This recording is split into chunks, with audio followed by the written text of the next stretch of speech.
kaibigan, sa araw na ito, inyong maririnig ang kwento ng isang dakilang babae na pinatunayang ang pagmamahal sa kapwa ay nagmumula sa pagmamahal din sa Diyos.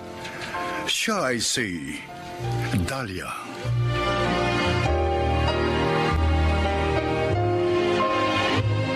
Si Victor ang una kong pag-ibig. Sa mga unang taon na aming pagsasama, nabiyayaan kami na isang anak na lalaki, si Albert. Pero hindi sapat ang pagkakaroon namin ng anak upang maging seryoso siya sa aming pagsasama na noon ay walang basbas ng kasal. Na mag-uwi siya ng babae sa kanyang bahay at doon na rin pinatira. Yun ang ginawa kong ultimatum upang humiwalay na sa kanya. Ilang taon na lumipas at nakilala ko si Jaime sa isang pagtitipon sa simbahan. Isang mabait at maalalahaning doktor. At nang lumaon, nagkaibigan kami ni Jaime at nagpakasal.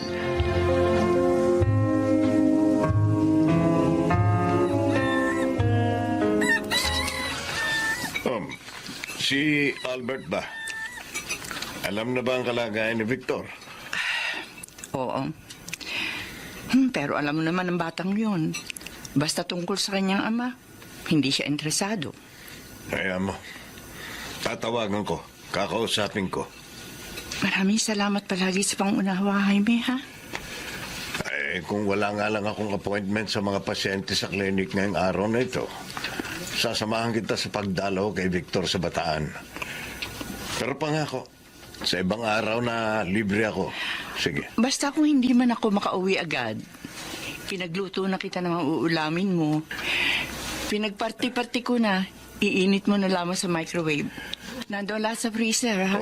Sige. Ako nang bahala. Ay, eto nga pala ang 1,000 piso.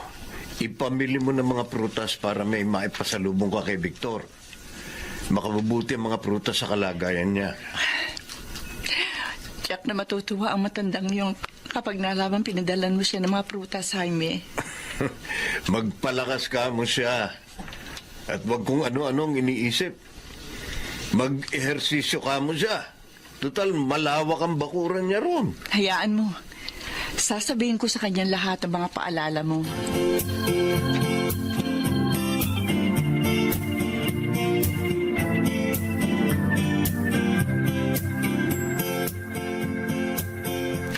Albert, nag-text daw sa'yo si Nanay Dahlia.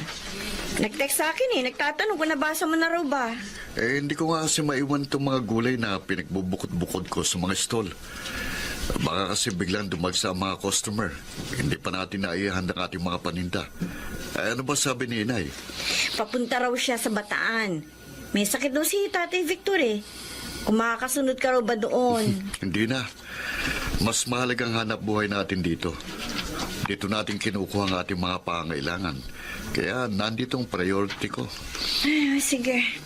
Di sasabihin ko na lang na busy ka dito sa market stall natin. Kung bakit kasi pinawiwili niya yung matandang yun. Na tuwing magkakasakit, siyang nag-aasikaso. Kung tutuusin, matagal na silang walang kaugnayan sa isa't isa. Mabait nga kasi si Nanay Dahlia. Hindi niya matiis si Tatay Victor. Hindi na makatwiran yung kabaitan ni Inay Iris. Inaabuso lang ng matandang yon ang kababaang loob niya.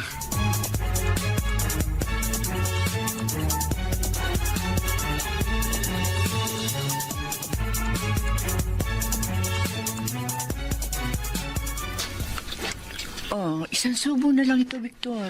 Sige na, ubusin mo na. Ano nga kaya kung hindi kita pinagpalit sa ibang babae noon, Dahlia? Ako, mas gusto ko pa rin pinagpalit mo ko sa iba. Ha? Dahil nakilala ko si Jaime. At walang dalawang isip na pinakasalan ako. Ay, hanggang ngayon, hindi ko pa rin mapaniwalaan na sa dami ng babaeng iniuwi ko sa bahay na ito, ahantong pala ako sa pag-iisa.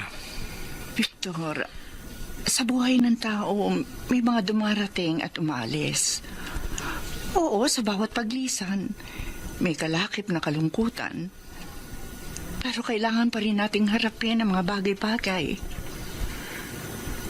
Inaamin ko. Labis kong pinanghihinayangan ang pagkawala mo sa buhay ko.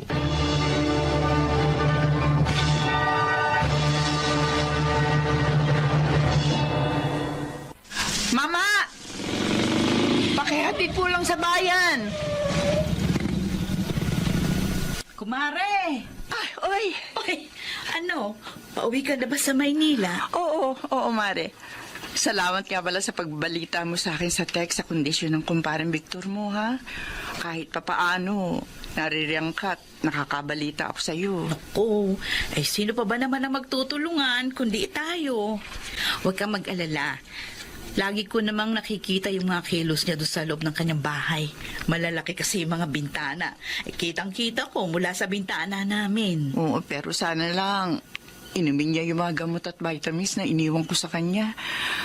Kailangan nga kasi yun ng katawan niya eh. Pinagluto ko na rin ng pagkain. Inilagay ko na lamang sa refrigerator niya. Napakabuti mo pa rin talaga kay kumparing Victor, ano, kumare? Kung sana nga lang, nakita niya yung kabutihan mo noon pa man, ano? Huwag na nga natin pag-usapan na nakaraan. Tapos na yun eh. Oh, paano? Nainip na si Mamang Tricycle. Balitaan mo na lamang uli ako, Mari, ha? Oo, siya. Sige. Oy, Mare, ingat ka sa biyahe, ha? Salamat. Kumusta na lang sa inaanak kong si Albert? Oo, makakarating. Sige na, aalis na ako, ha? Sige. Mama, tayo na po.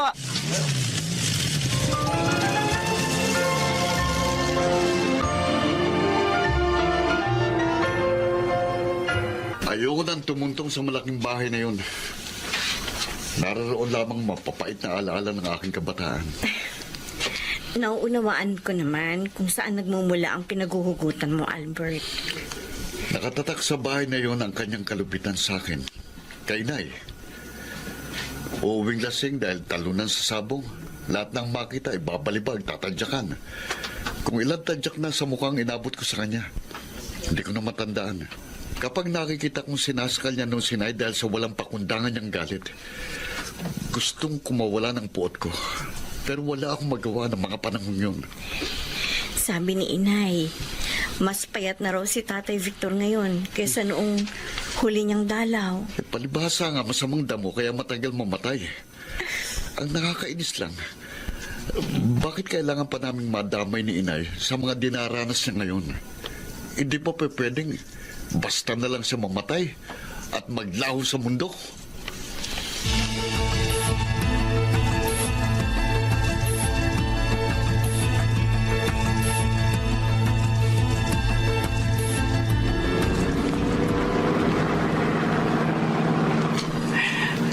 Bilisan mo pa ang pagmamaneho, Jaime.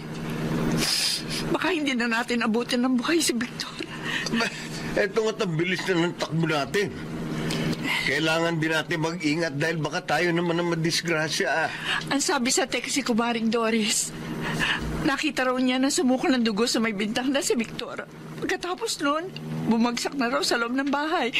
Kaya hindi niya na alam ang sumunod na nangyari. Huwag ka mag-alala. May dala akong first aid kit. Kung ano man malalapatan din natin siya ng lunas pagdating doon. Pero paano kung udat na natin siyang patay? Paano? Pwede ba? Huwag ko ano-ano ang iniisip mo. Natataranta na nga ako sa pagmamaneho.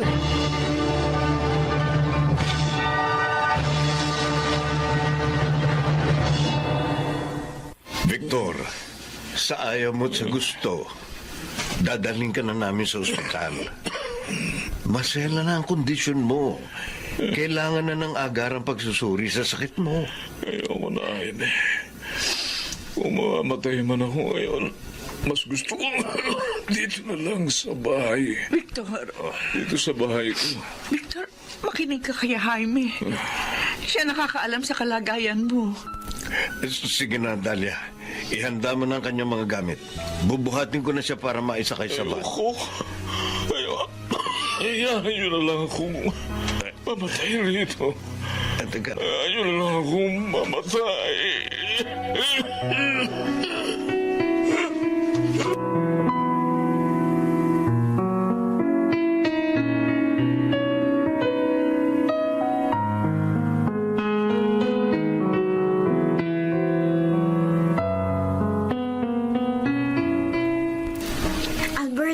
Nagkamalay na si Tatay Victor. Sige na, lapitan mo na siya.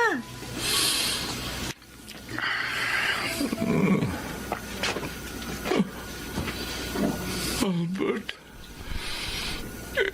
ikaw ba yan, anak?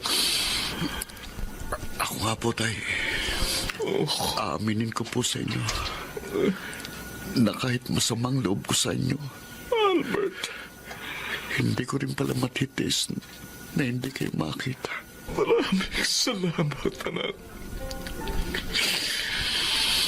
Kahit sa uling pagkakataong ito, nakita kita. Mahawak ko ang iyong mga palad. Tay, magpagaling po kayo.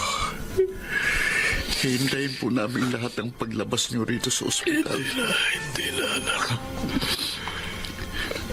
Ramdam ko na mamamatay na ako. Tay, Hirap na ako sa paghinga. mahal ko po kayo. Anak, Mahal na mahal ko po kayo. Hindi man po ako nagkaroon ng pagkakataong iparamdam sa inyo yon. Pero sa kaibuturan ng puso ko, yun pong nadarama ko. mahal din kita, anak. Pero gusto ko bang punan ang mga pagkukulang ko sa'yo? Wala na akong panahon. Tay, Anak, hirap na hirap. Anak, huminga. Hindi ko na kaya. Hindi ko na. Tay, Tay, magsalita pa kayo. Itay, Itay.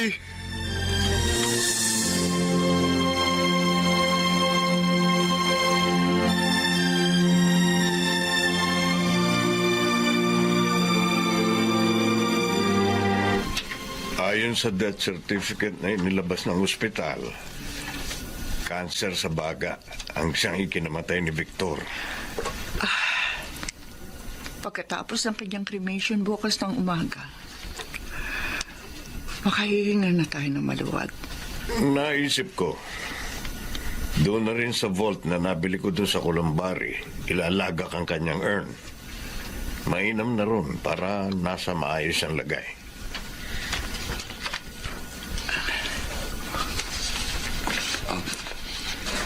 Maraming salamat po, Tatay Jaime. Naging napakabuti niyo po kay Tay. Kayo ni Inay. Dahil napakabusilak ng puso ng nanay mo, Albert. Marahil kung nagkabaliktad man kami ni Victor ng kalagayan, aalagaan din niya ako tulad ng ginawa niyang pag-aalaga sa tatay mo. Walang katulad sa kadakilaan ng puso ng iyong ina. Lahat kayo, minahal ko sa paraang kaya ko. Iba-iba man ang level ng pagmamahal na yun. Nandirito kayong lahat sa puso ko. Ikaw man, Iris, dahil bahagi ka na ng buhay ni Albert. Mahal na mahal din kita, anak. Mahal ko rin po kayo, Nanay Dalia. Mahal na mahal ko rin po kayo. Pero siyempre, may higit pa ba akong dapat mahalin kundi ikaw, Jaime? Ikaw at ang katapatan mo ang pumuno sa buhay ko. Ikaw at ang iwalang katapusang mga kabutihan. Pinasasalamatan ko na sa itaas. Dahil binigyan niya ako ng isang taong may mabuti ring pusong katulad mo. Dalia, alam na alam mo kung gaano rin kita kamahal.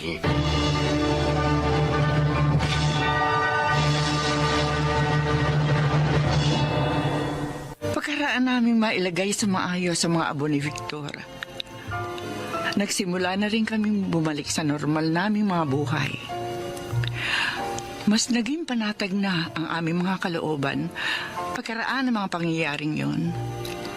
Dahil alam namin nasa payapa na rin siyang kalagayan sa piling ng nasa itaas. At sa mga naganap at magaganap pa sa aming mga buhay. Wala pa rin mababago sa tunay at kababaan loob na ipagkakaloob namin kanino man. Ako po si Dahlia at ito ang aking buhay.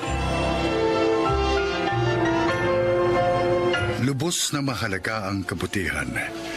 Ginagawa tayong karapat-dapat ng banal na salitang ito at pinagpapala ang ating mga buhay mula sa ating mga isipan hanggang sa ating mga puso. Makanagsiganap, Chiquit del Carmen Amor, Rosana Villegas, Lionel Benamin, June Martin Legaspi, at Susan Robles sa papel na Dahlia. Naglapat ng angkop na tunog, Jenny Mutia, sa musika ni Buboy Salonga. Supervisyong teknikal, Eric Lucero at Bong Muyar. Creative Consultant, Phil Cruz. Production Assistant, Anching Cruz. Ito'y mula sa panulat ni Sel Barlam. Sa direksyon, Salvador M. Royanes. Ito ang aking buhay.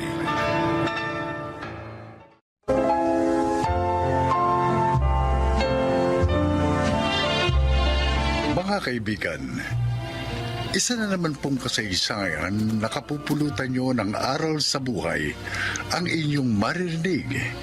Ito ay ang kwento ni Letty. Wala akong naabot na mataas na pinag-aralan.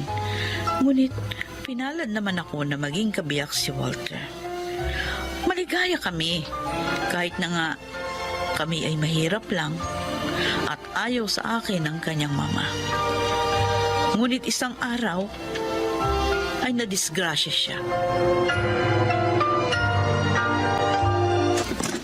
Oh, anak, mabuti dumating ka na.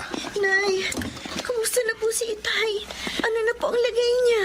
Ligtas na siya, Glenda. Kaya lang Oh, kaya lang ano, Letty? napinsala ng gusto ng aksidenteng yun ng mga mata ni Walter. Ha? Kailangan niyang maoperahan para muling makakita. Pag hindi po na-operahan, mabubulag si Itay. Ganun na nga, anak. Kawawa naman ang manugang ko. Paano ngayon yan, Nay? Una naman po tayong pera. Dito lang muna kayo, ha? Aalis ulit ako. Saan ka pupunta? Sa mama ni Walter. Pakikiusapan ko siyang tulungan ng asawa ko. Pero di po ba galit siya sa inyo? Baka sigawan at murahin na naman kayo tulad noon. Tama ang apo ko. Baka saktan ka pa ni Balayang Amanda. Itay, kaya kong tiisin ang lahat ng iyon. Tulungan lamang niya si Walter.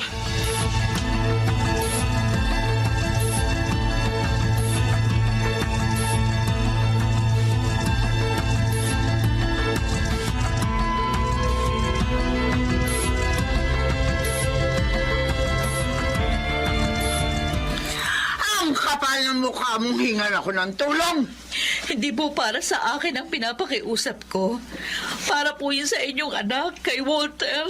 Kung hindi mo siya nilandi, hindi siya madidisgrasya. Alam niyo, hindi totoo yan. Nagmamahalan kami, pero hindi niyo yun matanggap. Dahil katulong niyo lamang ako. Tumigil ka na! Hindi ko gusto marinig pa mga sasabihin mo!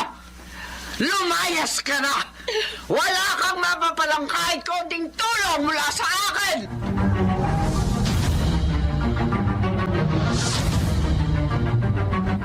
So, na-aksidente pala ang asawa niyo, Mrs.? Opo, sir. Tinakbuhan po siya nung nakabangga sa kanya. Wala ho bang nakakita sa nangyari? Meron po, pero Oh. hindi nila nakita yung plaka ng sasakyan. Nasa ospital po ang asawa ko, Sir Nelson.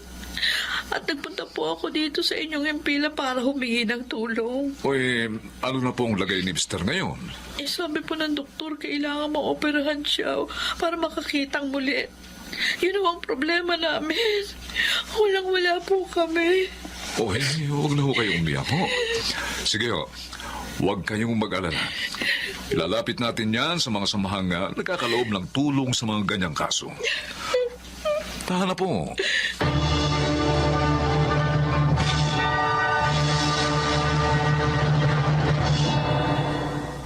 Salamat sa iyo, Letty.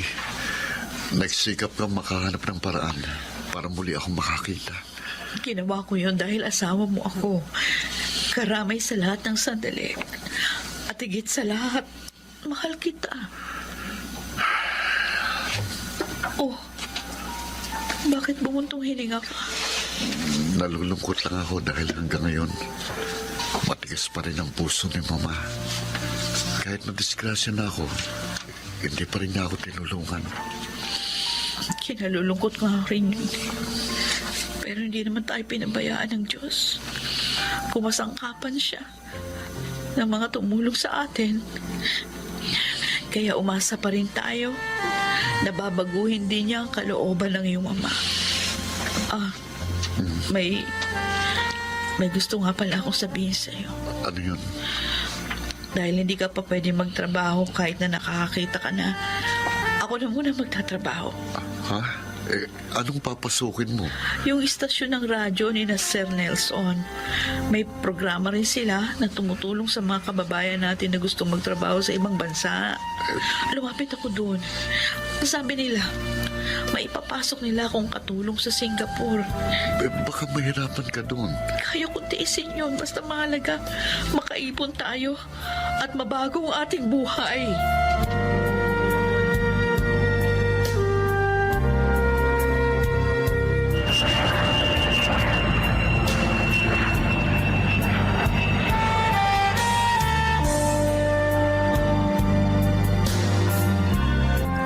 Ang maldita. Nakagawa pa rin ang paraan upang maipa-opera si Walter. At nakakakita na siya. Akala ko pa naman ay magagamit ko ang parang yun upang bumalik sa akin ang aking anak. Hindi rin pala. Bigo na naman ako. Bigo!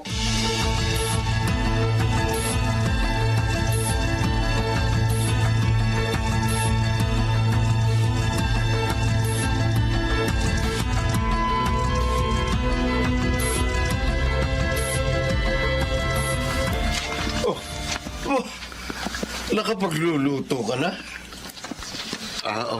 Oo, tayo. Kaya ko na po.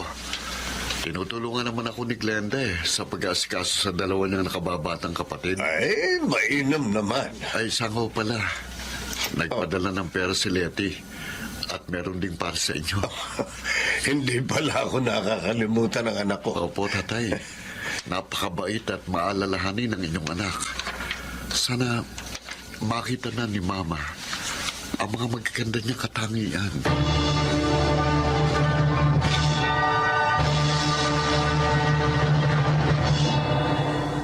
Hello, anak. Glenda. Nay, Ibig mong sabihin, pumapasok na ang tatay mo sa opisina? 3 weeks na po, Nay. Kaya na naman daw po niya Ikaw, hindi ka ba nahihirapan dyan? Mag-isa ka nang nag-aasikaso sa bahay natin. Nagtutulungan po kami ng mga kapatid ko. At saka pag wala po si Itay, narito naman po si Lolo Berong. Salamat naman. Oh, mag-iingat kayo lagi dyan, ha? Opo, kayo rin po ha. Huwag niyo pong pababayaan ang sarili niyo, Nay. Mahirap po ang gawa niyo. Dahil 2 pamilya pong inaasikaso ninyo. Mababait naman ang mga amo ko. At maayos sila magpasahod. Kaya sulit na rin ang hirap. Oh, sige na. Tatawag na lang uli ako, ha? Pagdating ng tatay mo.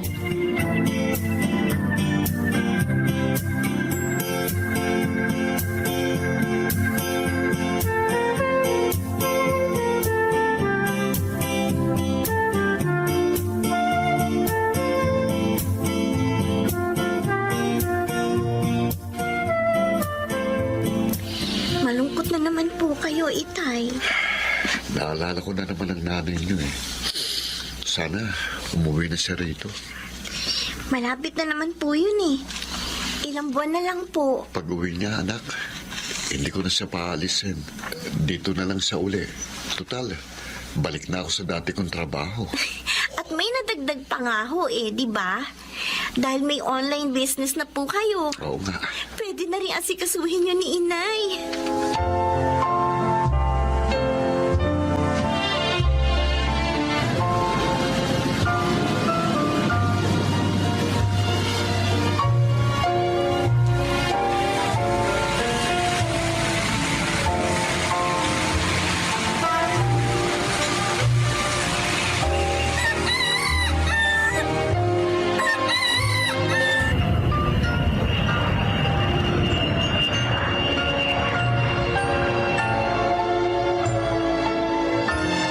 Itay! Lati, anak. Ay, salamat. Maluwalhati ka rin nakauwi. Walter, Namiss ka namin ng sobra. namiss ko rin kayo. Hindi ka na uli mag-abroad pa, ha? Okay na uli ang trabaho ko. At saka kumikita na rin ng maayos ang online business natin. Maaari mong asikasuhin yun. Masaya rin akong marinig yan. Laki ng ipinayat mo, ha? Ikaw rin naman. O, hindi bale. Tataba na kayong dalawa ngayon. Dahil magkasama na kayo. Tama si Tay. Letty, Ha? may sasabihin nga pala ako Tungkol saan? tungkol kay Mama.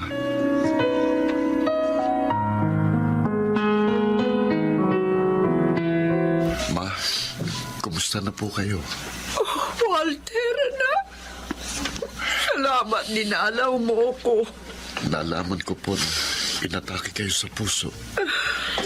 Kaya lakas loob kami nagpunta rito. Kasama ko po si Letty. Kumusta na po? Oh, dumating ka na pala galing abroad. Alam niyo, Lagi ako nakikibalita sa mga nangyayari sa inyo. Nag-abroad nga po siya for 2 years, Ma. Nung hindi pa ako maaaring magtrabaho. Pero ngayon, hindi ko na siya paalisin muli. Ay, tama yun. Mahirap sa pamilya ang magkakalayo. Gaya natin, anak. Sobra ako nahirapan. Wala na iwan mo. Pero hindi po ninyo ako tinanggap nang lumapit po kami sa inyo. Maling-mali ako doon. Patawarin niyo na sana ako, mga anak. Mama, Lalo ka na, Letty. Patawarin mo sana ako, ha? Hindi ko agad nakita ang kabutihan mo. Mama Amanda, wala na po sa akin yun. Hindi ko naman po kayang magalit sa inyo. Dahil ang mahal ni Walter, mahal ko rin.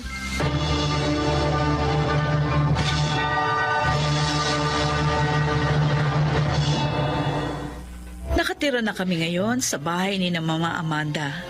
Sa wakas, natapos din ang mahabang panahon ng aking pagtitiis. Sana po'y kinapulutan ninyo ng aral ang aking inilahad. Ako po si Letty at ito ang aking buhay. Lahat ng pagtitiis ay may nakalaang gantimpala. Mga nagsiganap: Phil Cruz, Chiquit del Carmen Amor, Junel Benjamin, Susan Robles, June Martin Legaspi at Rosana Villegas sa papel na Letty. Naglapat ng angkop na tunog Jerry Mutia, sa musika Buboy Salonga, supervisyong teknikal Bong Muyar at Eric Lucero. Creative Consultant Phil Cruz. Production Assistant Anching Cruz. Ito'y mula sa panulat ni Selma Corporal Alcantara. Sa direksyon Salvador M. Royales. Ito ang aking buhay.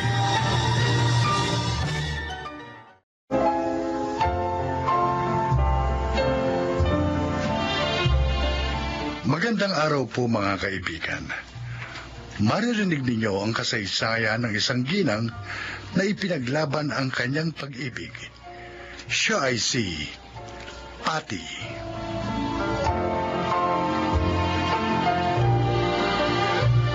12 years na kaming kasal ni Benji.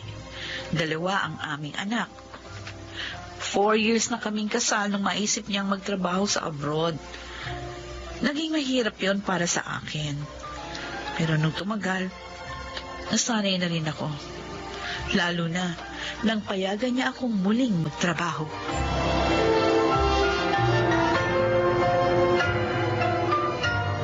Ay, mani po, inay. Ay, dumating ka na pala, anak. Ba, mukhang masaya ka. Talagang masaya po ako kasi meron na akong bagong trabaho. Ha?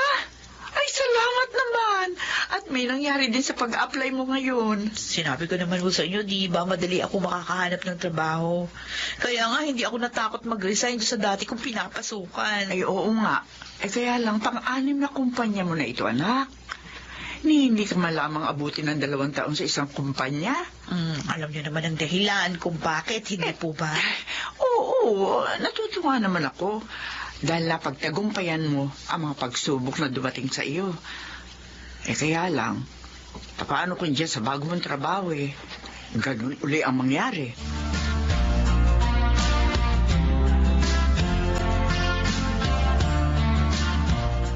Ay, Pati, uwian na. Bakit hindi ka pa nag-aayos ng table mo? Mauna ka na, Celine. Tatapusin ko lang itong report na ibibigay ko bukas kay Sir Ador.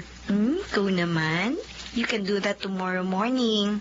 Hapon pa naman yung kailangan eh. Tatapusin ko na ngayon. Para wala na akong problema bukas. Sobra ka masipag, ha? Kaya tuloy pati si Sir Ador. Impressed na impressed sa'yo. Ha? Oo, totoo yung sinasabi ko. In fact, niyayaya niya tayong magmerienda ngayon. Ha? Kaya halika na, magligpit ka na.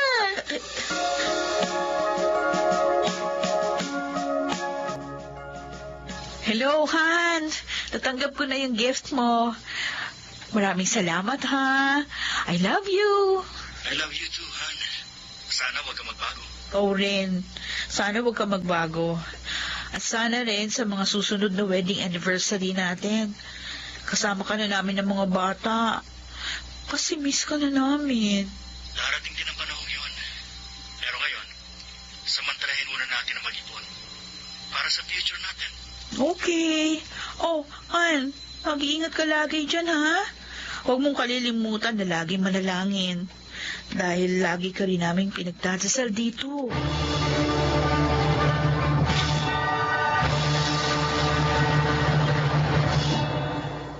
Wow! Ang ganda po ng kwintas na to, Sir Ador. Ang mahal nito. Para sa iyo yan, Pati. Ano po? Pero sir, ang mahal ho nito. Higit pa riyan, ibibigay ko. Basta para sa iyo. Oh, Sir Ador. Didiretsuhin na kita. I like you so much. Pero sir, meron na po akong asawa. At mahal ko po ang asawa ko. Wala naman siya rito. Wala siya sa oras na kailangan mo. At hindi ka nakatitiyak na wala siyang iba sa bansang kinaroroonan niya. So bakit ka magpapakatapat sa kanya? Mahal ko po ang asawa ko, sir. At naniniwala ako doon. Kung wala na ho kayong sasabihin, lalabas na ako. Pasensya na po. Hindi ko matatanggap ang proposal niyo. Pati yung kwintas na yan. Sige po. Matigas ka, Pati. Kung sabagay, mas gusto kong ganoon. Mas may challenge. Sa susunod natin pag-uusap, titiyakin ko na magiging akin ka na.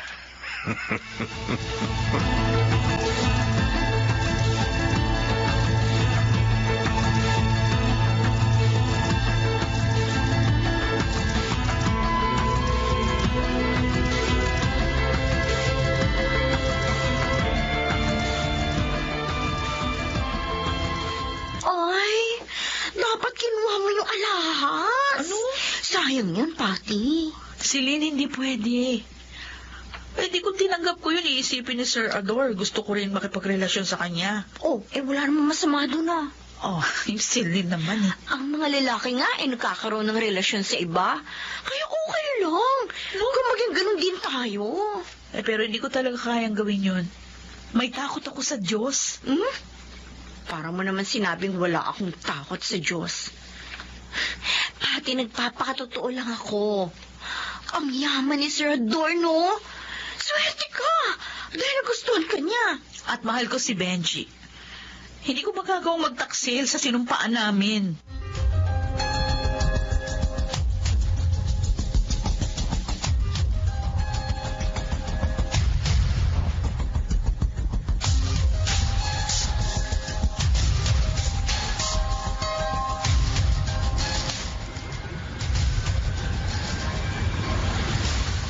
Oh, Nelson, bakit saglit lang kayo nag-usap ng misis mo? Hindi kami nagkausap. Wala siya? Oo. Hindi ko makontak ang cellphone niya eh. Kaya ang anak kong panganay ang tinawagan ko. Saan daw nagpunta? Ewan. Hindi rin nila alam eh. Naiinis nga ako. Dahil sabi ng panganay ko, madalas gawin yun ng nanay nila. Naghihinala tuloy ako ng hindi maganda. Nelson, pag-usapan niyo na maayos ang problema. Huwag daanin sa init ng ulo. Kayo ba ni Pati, ganun din? Sa kabutihan pala, hindi. Maayos ang komunikasyon namin mag-asawa. Hindi na kami basta nagtatawagan. Nagtitext at nagchat-chat din kami.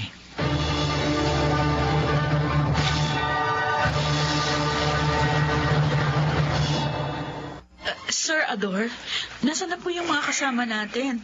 Sabi ni Celine, pupunta rin sila dito sa condo nyo dahil nga birthday nyo. Pinasabi ko lang yun sa kanya para magpunta ka. What? Niloko niyo ako? Kinasabot niyo pa si Celine? Kasi nga, hindi ka makakuha sa Santong Dasalan. Kaya ngayon, kukunin na kita sa Santong Pasan. Sigon niyo ako. Masama niyo talaga. Sayang lang pinag-aralan niyo. Hindi kayo marunong gumalang at respeto sa babae. Kahit ano pa ang sabihin mo, wala ka nang magagawa. Magiging akin ka na ngayon. Sabi ng bitiwan mo ako. Sinibab mo ko. Kailangan makalis ako dito.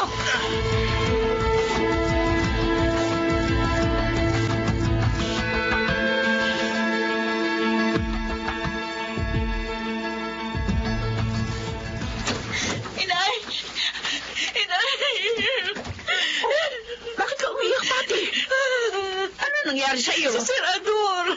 Yung pinuntahan mo sa kondo dahil birthday niya ikamo? Oo, nagpunta kasi ako doon dahil sabi niya, dadating din yung mga office mate ko. Eh, hindi naman pala. Nagsinungaling siya. Ano? Niloko ka niya? Opo. Pagdating ko doon, kaming dalawa lang yung naroon. Ang sama talaga niya. Anong ginawa niya sa iyo, anak? Sabihin mo! Magre-resign na ako sa kumpanyang yon. Ayoko na.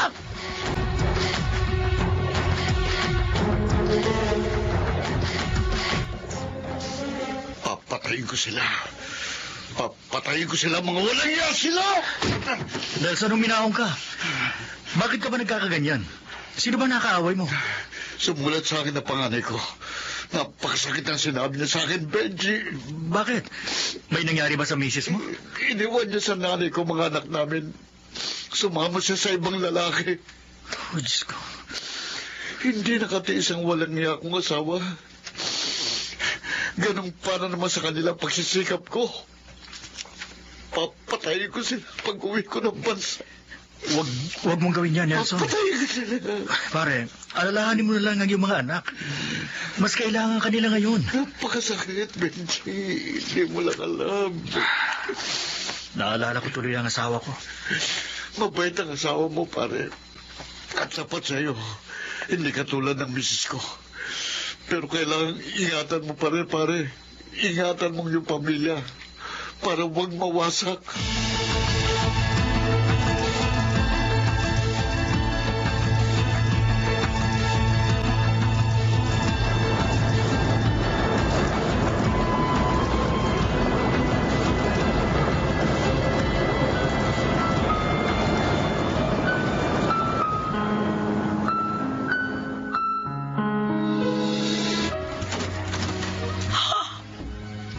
Benji!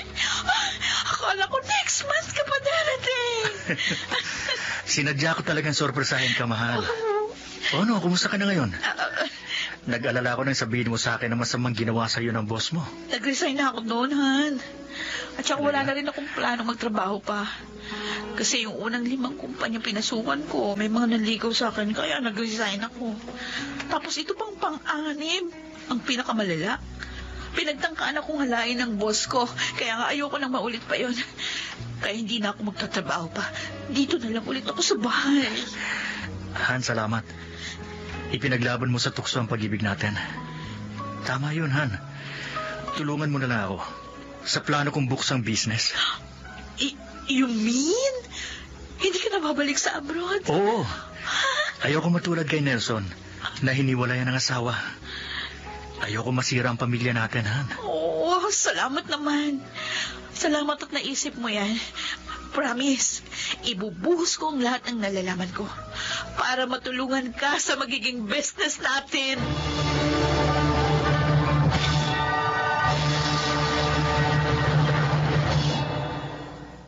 Hindi na nga nag-abroad pa si Benji. Sinikap na lamang naming palaguin yung aming mga naipon. Nakontento na kami sa biyayang binibigay ng dakilang lumikha. Awa ng Diyos, kahit wala siya sa abroad, maginawa pa rin ang aming buhay. At mas maligaya rin kami ngayon. Ako po si Patty, at ito ang aking buhay. Ang tukso ay mapagtatagumpayan kung matatag na lalabanan. Mga nagsiganap, Maynard Landicho, Susan Robles, Chiquit del Carmen Amor, Lionel Benamin, Phil Cruz, at Rosana Villegas sa papel na Patty. Naglapat ng angkop na tunog Jenny Mutia, sa musika Buboy Salonga, supervisyong technical Eric Lucero at Bong Muyar, creative consultant Phil Cruz, production assistant Anching Cruz. Ito'y mula sa panulat ni Thelma Corporal Alcantara. Sa direksyon, June Martin Legaspi at Maynard Landicho Jr. Ito ang aking buhay.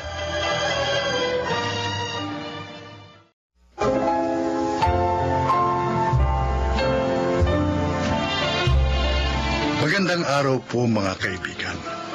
Maririnig niyo ngayon ang kasaysayan ng isang ginang na halos mawala ng pag-asa. Siya ay si Alona.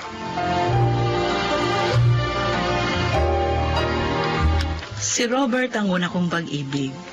At dahil mahal na mahal ko siya, nagpakasal ako sa kanya. Kahit hindi pa ako nakakatapos ng kolehiyo. Salamat na lamang at sa kabila ng lahat, pinag-aral pa rin ako ni inay. Subalit, isang masakit na pangyayari ang naganap sa amin.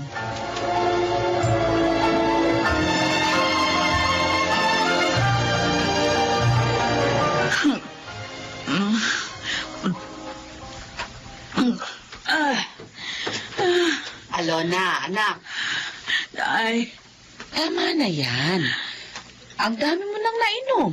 hayaan niyo lang ako. Gusto kong malimutan ang ginawa sa akin ng walang iya ko. Asawa. Kapag nagkasakit ka, lalo ka lang pagtatawanan ni Robert at ng babae niya. Lalo na pag nawala ka. Napakasakit. Wala akong alam na pagkukulang ko sa kanya para ipagpalit ako sa malandip pala naming kumare. Kalimutan mo na ang lalaking yon. Ibuhos mo ang iyong oras sa iyong trabaho. At sa anak mo si Lexie. Madaling sabihin yan. Pero ang hirap gawin. At anong gusto mong mangyari? Ang mawala ka dito sa mundo, ganon? Inay. Anak, kapag nangyari yun, makapagpapakasal na si Robert at ang kabit niya. At siya, kukunin din niya ang inyong anak. At baka pag malupitan pa ng kabit niya ang anak mo. Hindi. Hindi ako makapapahig na mangyari yun kay Lexie. Hindi. Kaya nga, maging matatag ka. At huwag kang patalo sa kabiguan mo.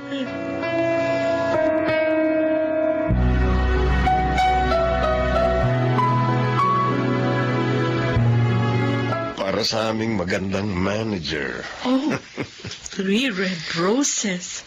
Ah, bakit mo ako binigyan nito, Conrad? Naliligaw ka ba sa akin? Oo. Noon pa, may damdamin na ako sa iyo. Pero binata ka. Samantalang ako may asawa at anak na. Niloko ka niya.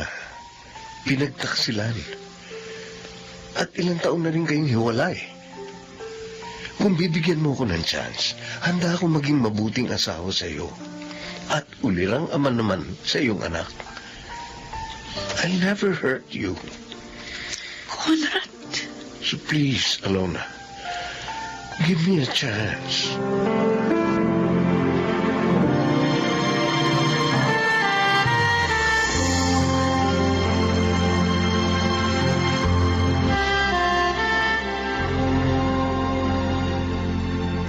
Oh, eto pa ang kanin at ulam, Fredo. Salamat po, Nay. Masarap itong luto nyo, ha? Hindi ako nagluto niyan. Ang bunso mong kapatid, si Alona. Galing ako doon kanina sa kanila. At ayan, pinadalan nga tayo ng ulam. Kumusta naman ho siya? Maayos naman. Siguro nga si Conrad ang para sa kapatid mo. Nakita mo naman, 3 taon na silang nagsasama. Pero masaya pa rin sila ni Alona. Ganun ba? Kain pa. Kung ganun ho, talagang wala siyang alam. Ha? Bakit? May alam ka bang masamang ginagawa ang bayaw mo? Si Conrad, Nay. Oh. Tulad din siya ni Robert. Papaero din siya. Ano? Totoo pong sinasabi ko. Pinagtataksilan ni Conrad ang aking kapatid.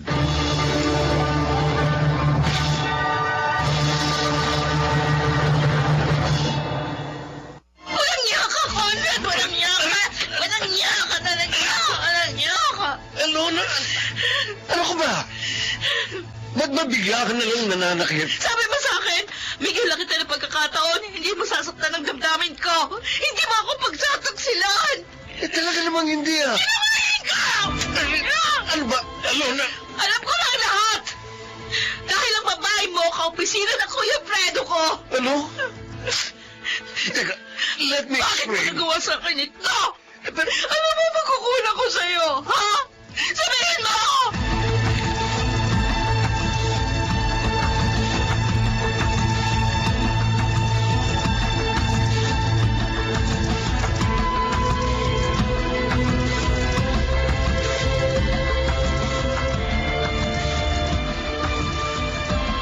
Oh, Lexi, ano bang nangyari?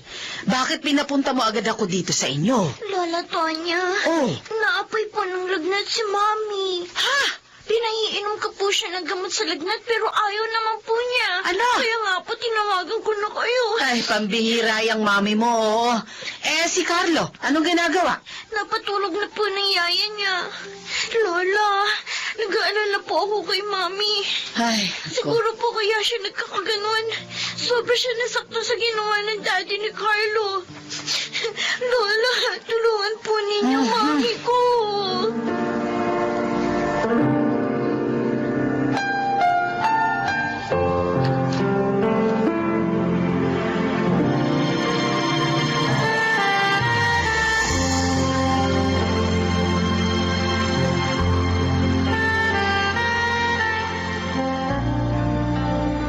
Alona, kumusta na pakiramdam mo? Kuya, anak naman. Lakasan mong loob mo. Tama si Nay. Alalahanin mo. 2 ng anak mo ngayon. Nahihirapan ako, Kuya Fredo. Inay, bakit ba lagi na lang ako niloloko ng mga minamahal ko? Hindi naman ako pangit para paglaruan nila. Naging tapat din ako. Kapatid, wala sa iyong diferensya. Ay, Nakakaya mong sabihin, may mga kabaro ako na hindi marunong makontento. Kahit na nga lahat, ginawa mo na para sa kanila. isipin mo na lang na kailangan ka ng mga anak mo, Alona. Para makayanan mo ang pinagdaraanan mo ngayon.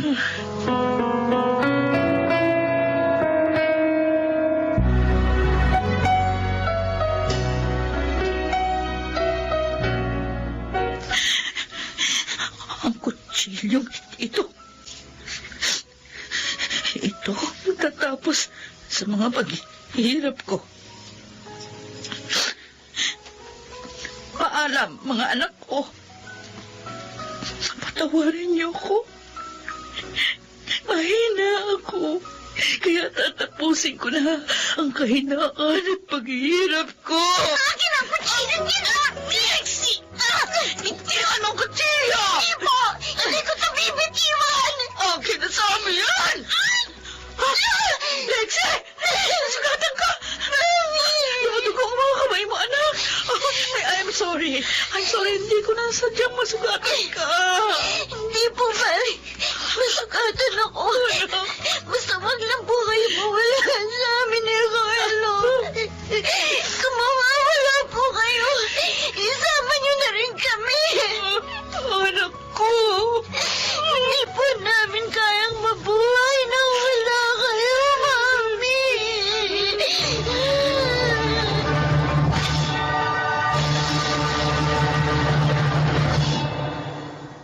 Doon ho kayo matutulog kina Alona mamaya, Nay. Oo, anak. Walang kasama ang mga pamangkin mo. Ayaw kasi ng kapatid mo na yung katulong lang ang kasama ng mga apo ko. Bakit ho? Nasaan ho ba si Alona? Papunta siya ng Baguio. 2 days daw siya doon. May conference. Hindi nga lang maaaring isama yung mga bata. Kaya ayun, kinausap niya ako. Mabuti na lang ho. At nagbalik din ang siglay niya sa buhay.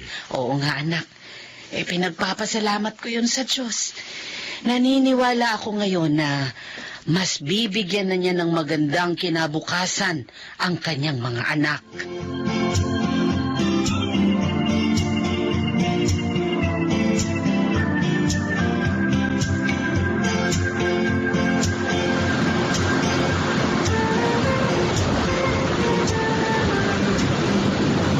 Talaga, Carlo? May award ka uli sa graduation nyo? Siyempre ate, mana ako sa inyo matalino.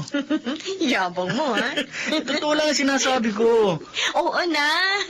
I'm sure matutuwa si Mami pagdating niya dahil sa good news mo. Yun naman talaga ang gusto natin, di ba ate? Ang mapasaya si Mami. Oo, Carlo. Dahil isa siyang mabuting ina.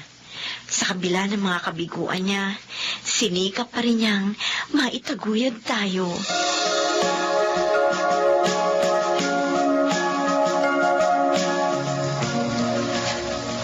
Gusto mong doon muna ako sa bahay niyo, Alona? Opo sana, inay. Bakit? Yung mga apo niyo, sinasama ako magbakasyon sa Japan.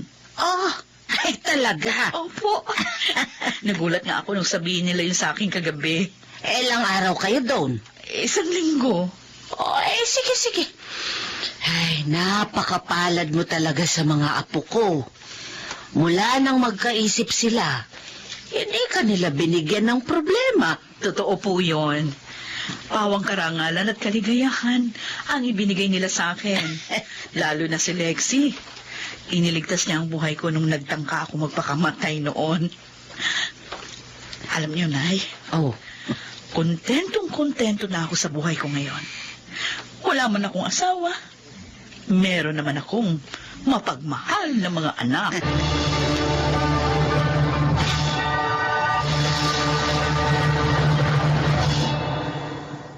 May pamilya na ngayon si Lexi at tanging si Carlos na lamang ang aking kapisan.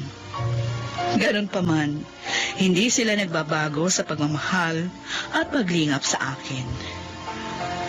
Gusto ko lang sanang tawagan ng pansin ang mga magulang na nakikinig. Kahit mabigo kayo sa pag-ibig, huwag niyong pababayaan ang inyong mga anak. Dahil sa inyong kabiguan, sila ang inyong kaaliwan. Ako po si Alona at ito ang aking buhay. Lahat ng kalungkutan ay may katapat na kaligayahan. Maging matatag ka lamang sa pagtitiis. Mga nagsiganap, Phil Cruz, Jeneline de la Cruz, Chiquit del Carmen Amor, Maynard Landicho, Lionel Benamin, at Rosana Villegas sa papel na Alona. Creative Consultant, Phil Cruz. Production Assistant Anching Cruz. Ito'y mula sa panulat ni Selma Corporal Alcantara. Sa direksyon, June Martin Legaspi at Maynard Landicho Jr. Ito ang aking buhay.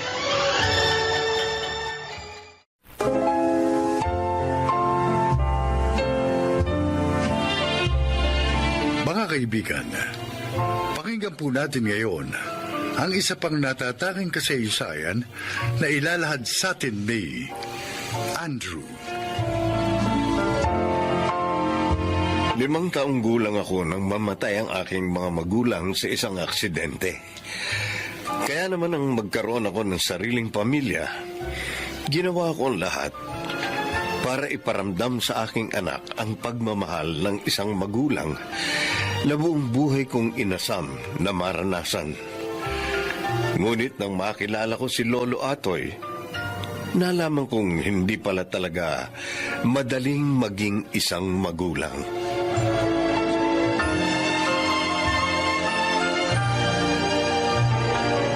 Sigurado ba kayong ayaw niyong bilhin yung lupang inaalok sa inyo, Andrew? Pag nagkataon kasi, Chang, dito na kami maninirahan ni Fe. Paano yung mga trabaho namin? Pwede niyo naman gawing bahay bakasyonan yun. Kailangan ho sa bahay, Chang. May nag-aalaga. Kasi kung wala, masisira agad yun. Sabagay. Ang bahay kasi parang tao yan. Kailangan may mag-aalaga dahil pag wala, para bang nagtatampo. Ayos na ang ganito, Chang. Kapag napapayagan kami pareho ni Fe na mag-leave, nakakapagbakasyon kami rito sa inyo. Ay, siya, sige. Bukas naman lagi ang aming pinto sa inyo. Mama! Oh, Bea, saan ka galing? Ano yung dala-dala mo? Tingnan niyo po, oh. Ginawa na ko ni Lolo Atoy ng LEC na gawa sa papel. Tapos, kapag hinipan ko, iikot siya. Tingnan niyo, oh, ha? Hihipan ko. Ay, nako, nawiwili ka na dyan kay Lolo Atoy mo, ha? Oo nga, Bea. Mula nang dumating tayo rito nung linggo, araw-araw kang naroon sa bahay ni mga Atoy. Baka ang likot-likot mo doon, ha? Di po. Abay, marami ang nawiwili dyan kay Atoy ng mga bata. Mabait naman kasi ang matandang yan. Mag-isa lang ba siya sa buhay, Chang? Ay, hindi. 5 anak niyan, eh. Lahat na po may pamilya? 3 yung may pamilya. Nandito lang naman sa Pilipinas. Kaya lang malayo rito. Bihirang dumalaw. Yung 2 wala pang asawa, nasa abroad. Sa Canada naman yata yung isa. Tapos yung isa naman nasa New Zealand daw. Parang na silang residente ron. Biyudo na raw ho ba siya? Oo, matagal na. Ay, kaya pala mag-isa lang siya, no? Maraming pera yan. Pero napakasimple kasing tao. Kaya ang bahay, maliit pa rito sa bahay namin. Abay, kapag Pasko o Bagong Taon, namimili yan ng mga regalo para sa mga bata rito. Bakit hindi siya binibisita ng mga anak niya? Oo nga. O kaya naman, bakit hindi na lang siya tumira sa bahay ng isa dun sa mga anak niya?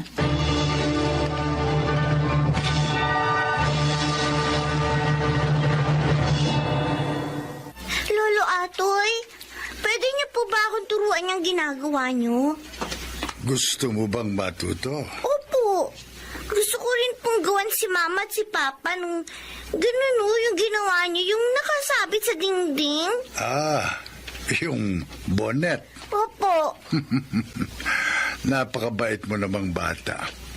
Sige. Tuturuan kita.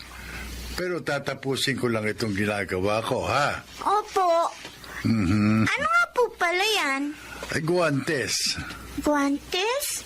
Ano pong gagawin niyo dyan? May anak kasi kung nasa malamig na lugar. Kapag nagyayelo ron, pwede niya itong isuot sa kamay para hindi siya lamigin. Saan po yun, Lolo? Gusto ko rin pong makapunta doon sa malamig na lugar. Bea? Ay, Papa? Magandang araw ho, Lolo Atoy. Magandang araw din sa'yo. Susunduin ko lang po itong makulit kong anak. Dahil magagabi na, narito pa rin. Willing-willing siyang manood itong pagagantsilyo ko. Ang galing niya naman ho. Oh. Di ba, Papa? Ang galing nga ni Lolo. Kaya sabi ko, akong gumawa niyan eh. Yung asawa ko ang magaling magganchilyo. Kaya lang, nung namatay siya, nang hinayang akong itapon yung mga gamit niya. Kaya pinag-aralan ko. Total, madalas ko naman siyang panoorin gumagawa nito. Natuto naman ako. Ilang taon na ho ba kayo? Mukhang napakalinaw pa ho ng mga mata niyo. Nako, may magsisitenta na ako sa susunod na linggo. Kaya nga nagaganchilyo ko kasi baka umuwi yung mga anak ko. May maibigay man lang ako sa kanila. Napakamaalalahanin niyo naman, Lolo. Paano ho? Susunduin ko na itong si Bea. Bye-bye, Lolo. Sige po, bye-bye. Maiwan na ho namin kayo, Lolo Atoy.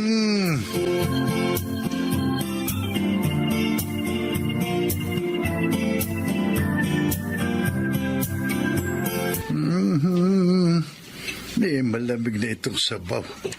Ang mabuti pa initing ko. May humintong sasakyan. Narito na yata ang mga bata. Pa? Oh, Adelberto! Halika! Pasok kayo! Sino ho kayo? Ako lang ho ito. Mano po? Kaawaan ka ng Diyos. Ito nga po pala, pinabibigay ni Maria at ni Rosalinda. Regalo daw sa inyo. Ano ito? Nasa sobre. Sulat bare. Pero ho, bumili na lang daw kayo ng gusto ninyo. Nako.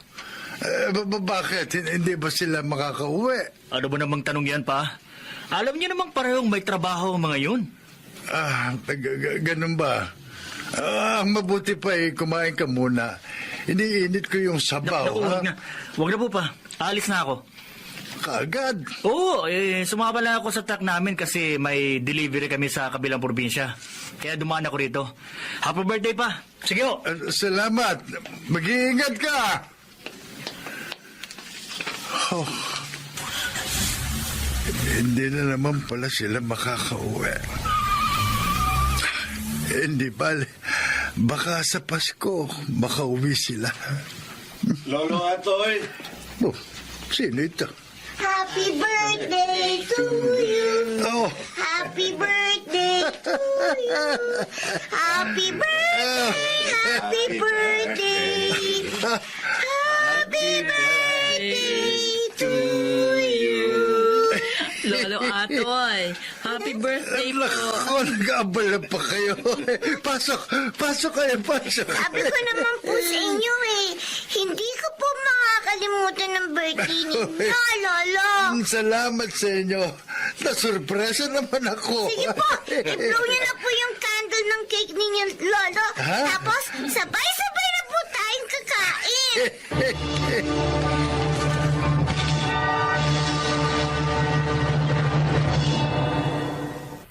Ito na yata ang pinakamasaya kong kaarawan. Mula nung huli kong ipagdiwang ang birthday ko, narito pa yung asawa ko. Talaga ho? Oo. Kasi hindi natapos ang araw na wala akong kasama. Isa pa, bumisita kahit saglit yung panganay ko. Naalala pa naman nila ang kaarawan ko kahit papano. Binisita ho pala kayo. Oo, kanina lang, bago kayo dumating. Alam mo ba ang pangalan ng anak mo yun? Edilberto. Oo. Ang ibig sabihin, marangal at matalino. Napakaganda ho pala ng pangalan ng anak ninyo. Ako, hindi ko alam kung anong kahulugan ng pangalan ko. Kasi hindi ko na inabot ang mga magulang ko. Hindi ko na naitanong sa kanila kung bakit Andrew ang pangalan ko. 5 taong gulang pa lang ako nung mamatay sila. Ganun ba? Pero natitiyak ko, hindi ka basta na lamang binigyan ng pangalan ng mga magulang mo. Alam mo ba, ang mga magulang, binibigyan nila ng atensyon ang lahat ng detalye tungkol sa kanilang mga anak. Mula sa unang pagngiti, paghikab, at pagbigkas ng salita ng kanilang anak. hanggang sa kasalukuyang mga kaganapan sa buhay nila. Tama ho kayo. Ako nga, ganyan din kay Bea. Yung panganay ko, matalino yun, pero tahimik lang. Yung pangalawa, si Maria, matapang na babae. May malaki siyang nunal sa sentido. Si Rosalinda naman, maghilo yun at mahaba ang buhok. Hindi niya pinagugupitan ng maikli ang buhok niya. Si Liberato Jr., isinunod ko siya sa pangalan ko. Matalino at maraming pangarap sa buhay. Kaya nga nakarating ng Canada eh. Kakahabol niya sa pangarap niya. Napakatalas pa ho talaga ng memorya niyo, Lolo Atoy. Pinahahangahan niyo ako. Yung bunso ko, si Leonora. Sakitin yun nung bata pa siya. Pero masigla na siya ngayon. Seryoso sa trabaho. May pula siyang birthmark sa... Saan nga ba yun? Sa kaliwang kamay yata yun. Pasensya ka na. 10 taon ko na kasing hindi nakikita ang bunso kong yun. Tuwing birthday ko at tuwing Pasko, hinihintay ko sila. Kaya lang madalas, kung hindi ako tinatawagan, may isa sa kanilang sumasaglit dito para batiin ako. Masaya na ako noon. Ibig sabihin, naalala pa naman nila ako. Pero, prioridad kasi nila ang kanilang mga pamilya. Ganun naman talaga eh. Malungkot din minsan, pero bilang isang magulang, kailangan mong tanggapin na darating at darating ang panahon na makikita mong umalis na sa iyong tahanan ang iyong mga anak. Kung may bumalik man sa kanila, mabuti. Kung wala, ibig sabihin, kaya na nilang tumayo sa sarili nilang mga paa.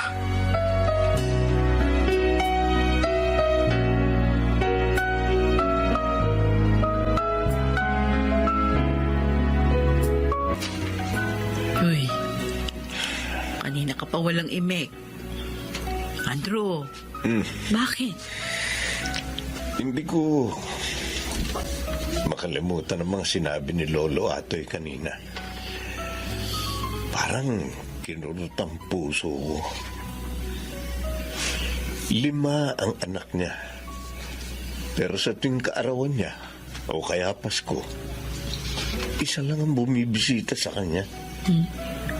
Parang representative ng magkakapatid. Tayo, iisa lang ang anak natin. Si Bea lang. Pag tumanda ba si Bea, maaalala niya pa na bisitahin tayo sa kaarawan natin? Maiisip kaya niya na hinihintay natin siya? Uy, napakabata pa para isipin yan, Andrew. 12 years old pa lang si Bea. Nakalulungkot lang. Ironic talaga ang buhay, no? Ako, walang kinagis ng mga magulang at palaging nangungulila sa kanila. Ang mga anak ni Lolo Atoy, may magulang pa pero parang hindi nila pinahalaga ng panahon na nabubuhay pa ang kanilang ama. Ganun pa man, tanggap niya. Tanggap niyang hindi man lahat. Pero may mga magulang na gaya niya na hindi na mapaglalaanan ng oras ng kanyang mga anak. At sa tingin ko, ganun ang pagiging magulang. Kailangan mong matutuhang mahalin ng lubos ang iyong mga anak. Para kung dumating man ang panahong gaya nito, wala na siyang panghihinayangan pa.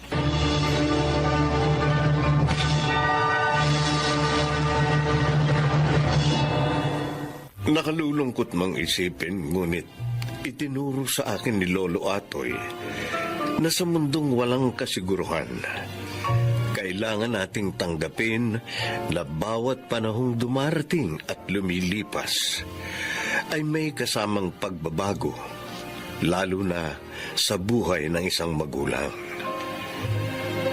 Ngayon, mas pinahahalagahan ko ang panahong kasama ko ang aming anak na si Bea.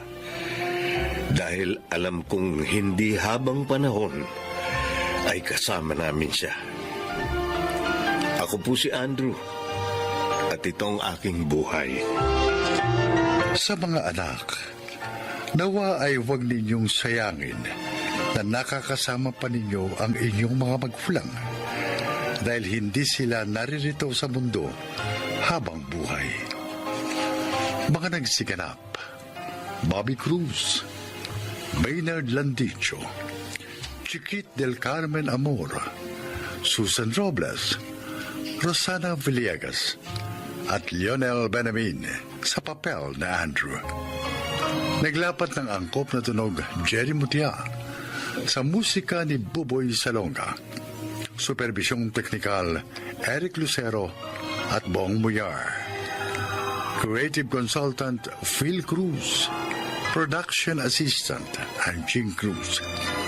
Ito'y mula sa panulat ni Rita Labanon. Sa direksyon Salvador M. Royales. Ito ang aking buhay.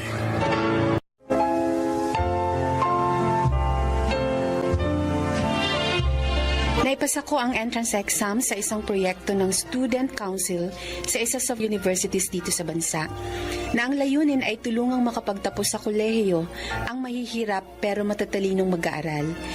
Pero may problemang pampinansyal. Pagkaraan kong magtapos sa proyektong yon, naipasa ko naman ang entrance exam ng university para sa first choice kong accountancy. Nadaanan ko ang lahat ng pagsubok sa kolehiyo, pero sa pagitan ng lahat ng yun, nagtapos ako bilang isang cum laude at naging isa sa 15 nag-top sa board exam. Dahil doon, sinuwerte akong matanggap agad sa isa sa nangunguna at pinakamalaking professional services firm dito sa Pilipinas na may kaugnayan sa strategy at iba pang transaction services. Ngayon may trabaho ka na, abay pwede ka nang bumukod, anak. Humanap ka ng isang maayos na apartment na malapit sa pinapasukan mo. Para naman kapag galing ka sa trabaho, komportable ka nang makapagpapahinga pagkatapos. Nay, wala po akong balak na umalis dito sa Sitio Ulingan. Lalong-lalo na dito sa puder nyo, okay?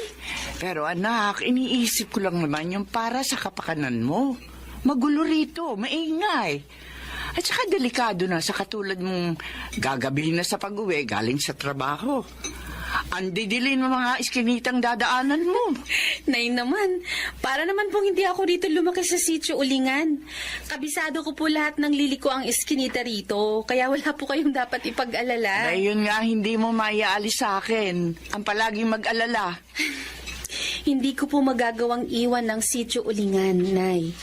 Dito po nabuo ang aking mga pangarap. Kung kaya sa lugar ding ito ko rin ipagpapatuloy ang mga yun.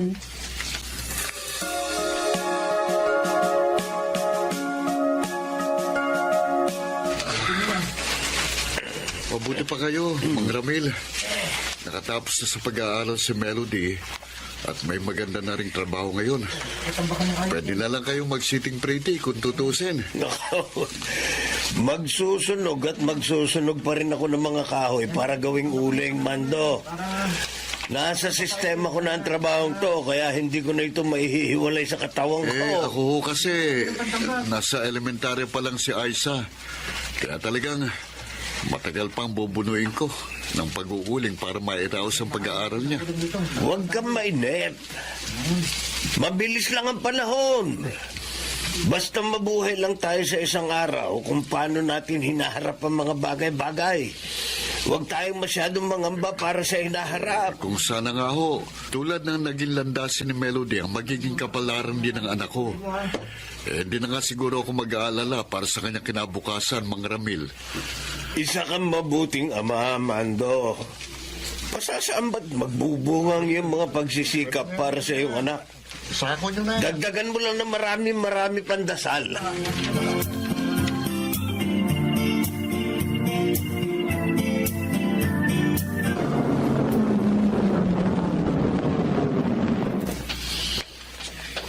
Melody! Oy, Julian, ikaw pala. Tara, sabay na tayo maglakad papasok sa sitio. Alo, kumusta na nga pala yung inaplayan mong public school malapit dito? Tanggap na ako. Oh? Oo, magisimula na nga ako magturo sa darating na school opening. Wow. May mga araw na, kailangan ko pang mag-report sa school pero online-based pa rin ang pagtuturo ko dahil nga sa pandemic. Pareho pala tayo. Ka-aproba lang din ng work from home schedule ko. Mainam nga kasi mabibigyan ko rin ng oras yung mga project na gusto kong gawin dito sa sitio para sa mga kabataan dito. Ba, alam mo, makakatulong ako. Ako rin kasi gusto kong ibahagi sa mga kabataan dito yung mga programang pampaaralan. Lalo na dun sa mga out-of-school youth. Oh, talaga? Oo. Ako naman, gusto ko magtayo ng mini library. Pupunuin ko yun ng mga librong pambata para magkaroon sila ng interes sa pagbabasa kesa magpalaboy-laboy sila sa kalsada. Tsaka, syempre, mga activity na mag-i-improve sa mga skills nila. Tama yun, maganda yan. Eh, di ganito na lang. Yung itatayo mo na mini library, gawin nating munting eskwelahan. Doon ko na rin tuturuan yung mga bata. Aba? Pwede, oo nga no. Di ba? Uy, teka, bakit nagtatakbuhan ng mga tao papalabas ng sitio? Oo nga. Tsaka, bakit may mga dala silang mga balutan ng damit? Yung iba mga kagamitan nila. Ano nangyari? Nasusunog ang sityo! Masusunog din ang looban! Kailangan nating tumawag sa pinakamalapit na estasyon ng bombero. Ngayon din!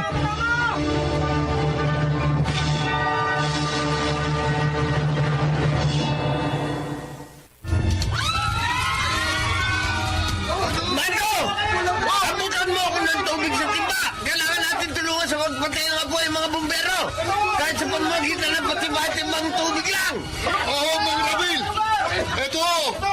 Abutin nyo isang timbang tubig! Pag may dumaan kapitbahay, patulungin mo sa pagiging ng tubig! Oo, Mang Ramil!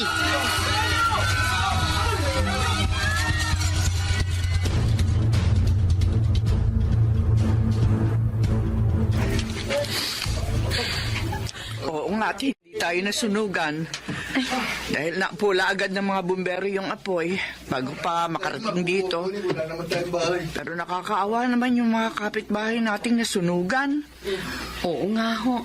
Kaya nga po naisip namin ni Julian na pagsamahin ng mga sasahurin namin ngayon para ipamili ng ilang sako ng bigas at mga dilatang maitutulong sa mga kapitbahay nating nasunugan, Nay. Eh, sige.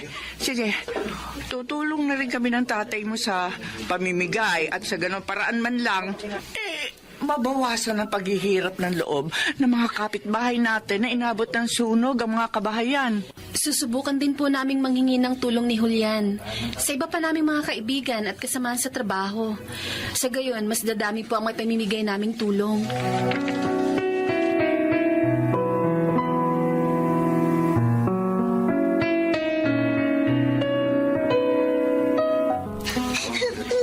Raisa, bakit ka umiiyak?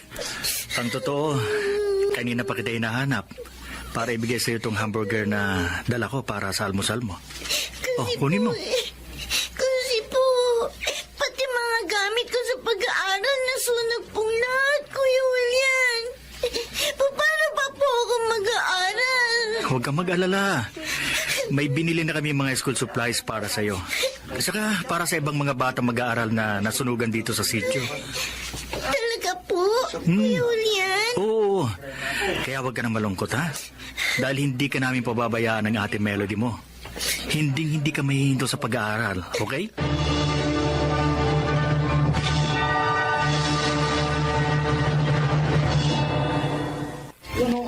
kung minsan, naiisip din namin ni Aling Amalia mo, ano pa bang yaman ang hihilingin namin sa Diyos? Samantalang, binigyan naman niya kami ng isang mabait at mapagkalingang anak tulad ni Melody. Hindi lang ho kayo mapalad sa mga kabaitan ni Melody, mga Ramil. Yung pagsubaybay at pangangalagang iniukol niya sa anak kong si Aiza. Pinasasalamatan ko yun ng malaki. Ang totoo, nabawasan ang pag-aalala ko para sa kinabukasan ng anak ko. Sino-sino pa ba magtutulungan dito sa sityo, kundi tayo-tayo rin? Nga ho. Tulad na lang nito munting aklatan na itinatayo natin para sa mga kabataan. Maraming kabataan na matutulungan itong gamitin ng makabuluhan ang kanilang mga oras.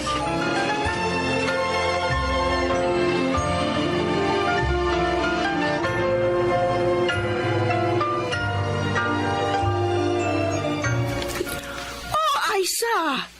Ang aga mo rito sa library, ah. Ayusin ko po kasi yung mga libro dito. Bago dumating yung mga batang kasama ko na tuturuan ni na Ate Melody at Kuya Julian, Nanay Amalia. Ay, siya, dalan dito ka na.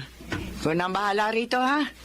Pupunta na kasi ako sa palengke at mamimili ng mga sangkap para sa meriendang iluluto ko para sa inyo mamaya. Ay, talaga po? Oo. Nanay Amalia?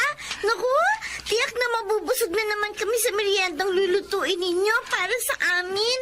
Basta ang pinakamagagawa mo at ang mga batang kasama mo rito sa aklatan, yung mag-aral kayo mabuti.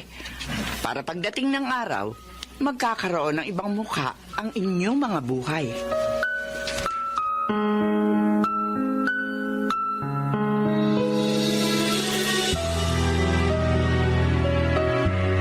Melody, nakita mo ba ang kislap sa mata ng mga batang tinuturuan natin kanina dito sa munting eskwelahan? Oo nga, Julian. Damang-dama ko yung kagustuhan nilang matuto. Hindi lang sa pagbabasa, kundi sa marami pang bagay na naibabahagi natin sa kanila. Ang nakakatuwa pa, dumarami mga kabataan nagpupunta dito sa munting eskwelahan. Ibig sabihin, marami sa kabataan dito sa Sitio Ulingan ang nais pang matuto. At siguro, umaasam na makapagpatuloy ulit sa kanilang mga pag-aaral. At yun ang kailangang itanim natin sa mga isip nila. Na kapag may wastong edukasyon, higit na malaki ang pagkakataong makaalpas sila sa kahirapan. Na malaki ang tsansang magkakaroon sila ng maayos na trabaho pagdating ng araw. Tama ka, Melody. Ang edukasyon ang magpapabago sa kanilang mga kinabukasan. At kapag nagkagayon, matutulungan din nilang maiangat ang pagulad ng mga kaisipan ng iba pang henerasyon ng mga kabataang susunod din sa kanila. Kaya sa munting eskwelahang ito, dito nila tutuklasin ang kanilang mga sarili.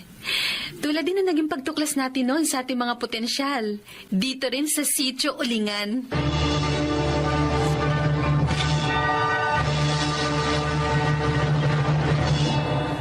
Siguro nga, ang pagmamahal ko sa lugar na kinagisnan ko at sa mga taong nasa paligid nito ang pinakapangunahing dahilan kung bakit hindi ko to maiwan. Dahil para sa akin, ang pagdamay at pakikiisa sa kanilang mga saloobin ang lalong nagbibigay inspirasyon sa akin upang tulungang maiangat ang kanilang mga kaisipan at pamumuhay. Ako po si Melody, na hindi natatapos ang mga pangarap para sa mga kabataan sa Sitio Ulingan. At ito ang aking buhay. Ang edukasyon ay tila sandatang panghabang buhay na kip-kip ng bawat tao na magagamit sa paglalakbay sa mahabang biyahe ng buhay. Kung wala ang edukasyon, mahihirapan ang sino man na abutin ang kanilang mga pangarap at layunin sa mundong ibabaw. Mga nagsiganap: Susan Robles, Chiquit del Carmen Amor, Janelle Benamin, Phil Cruz, Maynard Landicho, at Jeneline de la Cruz sa papel na Melody. Naglapat ng angkop na tunog Jerry Mutia sa musika ni Buboy Salonga. Supervisyong teknikal Eric Lucero at Bong Muyar. Creative Consultant Phil Cruz. Production Assistant Anching Cruz. Ito'y mula sa panulat ni Sel Barlam.